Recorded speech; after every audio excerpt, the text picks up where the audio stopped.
This is the slot punching system. We have anything from a 9/16 inch up to 1.5 inches in varying widths. Those are available in different sizes and can be used and configured however you need those. Okay.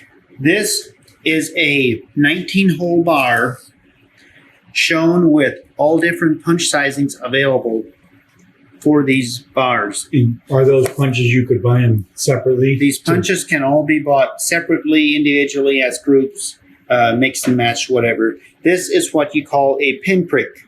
It will not punch a hole. It will only prick your surface and mark it for you. Okay. This is a 6-hole bar spaced 3/4 inch apart for your standard dog collars.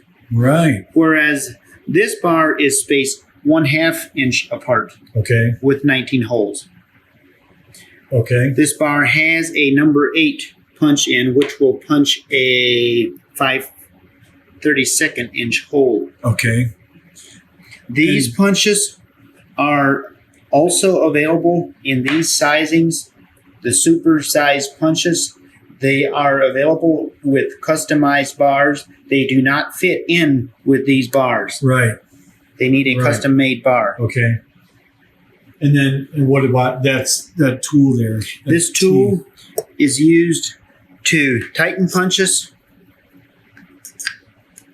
I see. And so they can loosen them without cutting fingers or breaking punches. That's sold as well? That is sold as well. Okay. And then tell me about these radius ends here.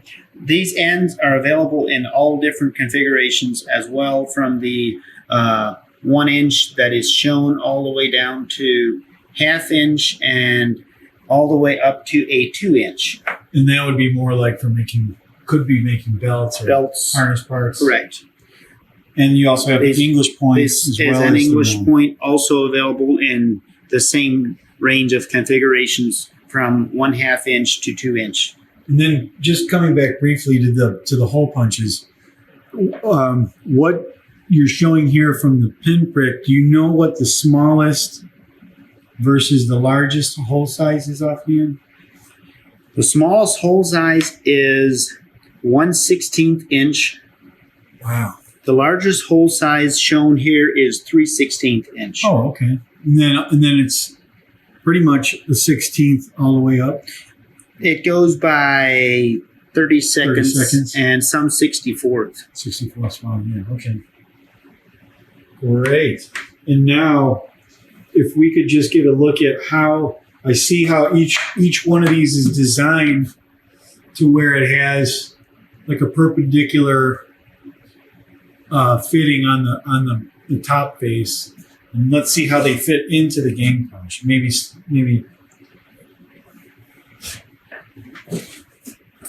if we come around here and see how it just fits and slides right in pretty effortlessly. And you can take any one of these things. Here's the punch bar. And so they just easily fit on this track here. And there you get a good picture of how they fit on the track. And here's another radius that you could put in there. And again, they fit on the track and then they lock into place with this lever. And basically with some fine tuning, you're pretty much in the ballpark and ready to make some parts.